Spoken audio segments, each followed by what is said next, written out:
Hey guys, it's Phoenix. So I'm going to dub this the ultimate Minecraft Skyblock randomizer. What's happening here is I am inside a world that is basically full of random blocks. You can see there is a diamond ore right now in front of me. It's not because I'm at y equals 6. It's because this world is filled with completely random blocks. And one way you can operationalize this is by essentially having the mob spawners which run this. They're gone right now. But you can run them forever and have this world constantly fill up with random blocks. Now, the main concept was programmed by Cypheroid, and there's another portion to this that I'm going to talk about later that was by Civet Kitty. Now, I'm going to float over this world, and you can try this out yourself. I don't know exactly how purposeful it is or how practical it is, but I'm going to leave the data packs in the description. I'll explain how everything works, but allow me to just fly around for a moment. It is highly likely that this lava can be placed right next to this TNT, and you'll be in some trouble.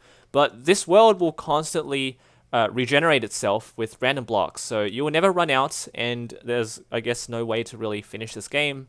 It is Skyblock, but you could possibly spawn in a stronghold at some point and then try and find it. But there is a lot happening, and there are a lot more blocks in the middle. But let me explain how this works. So this is a completely empty world. I'm at y equals 67. I'm standing on some bedrock. But now what I'm going to do is run this command, which is going to give me a spawner, which is going to spawn in a bunch of mob spawners, which will generate blocks randomly around me at a radius of 100 blocks. So I'm going to do that right now. And notice how the blocks are going to start placing around this world. So this is going to take some time, but essentially that give command actually spawned in 3 mob spawners. The one at the bottom is going to place blocks randomly around the world. The middle one is going to delete some blocks randomly. And the one at the top is going to spawn some mobs in randomly. Now you can see that the mobs don't spawn so often, but that's only because of how this was programmed. And I agree completely, because you don't want mobs to spawn too quickly, especially when blocks are so sparse. So clearly you can just wait around and hopefully things will happen. And I guess that can be some challenge, but what I'm going to do is a lot more enjoyable.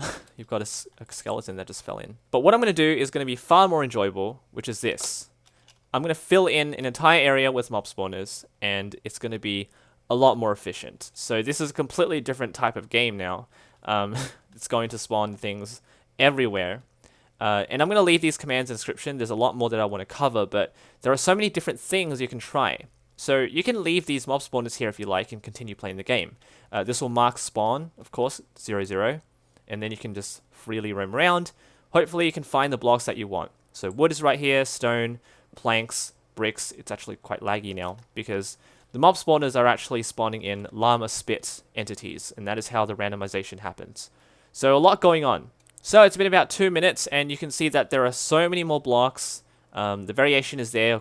Of course, there are going to be some repetitions. I don't truly think that it is practical. It can get laggy. You can get fire lighting some blocks, but in the end, that is the consequence of block randomization in terms of a Skyblock challenge. But I'm not done. So this is obviously part of the 2-step process of randomizing Skyblock. So clearly the first bit was just block randomization. The second one is from Civet Kitty, which allows for mobs to also be randomized. So I'm going to set the mob spawning, and this is the difference now.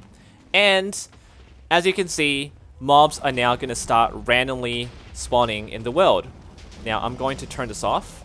You don't have to do as many as I did, but clearly now you can see so many different mobs spawning in this world. So instead of having the boring, lame old, zombie, skeleton, creeper, you now have giants, ender dragons, ghasts, and everything else. Slimes that are stuck. Now I've turned off mob griefing, as you can see. If mob griefing was on, all of these blocks will start disappearing. There'd be much more lag because, lava's going to update, water's going to update, block drops, and everything like that. So again, these commands will be in the description of this video. I'll explain everything that I did. If you truly want to try this out, I don't know why, but nothing serious in this. So this is the ultimate Skyblock randomizer. You can also include things like loot table randomizers and crafting randomizers. Everything that you have seen ever since the middle of the year when Sethling introduced the loot table randomizer and then every other one started being introduced, you can try as many as you want. So what a way to end the year. So thank you all for watching. Leave a like, subscribe for more creative content. Check out the block randomizer by Cypheroid and the mob spawning randomization by Civet Kitty. Take care.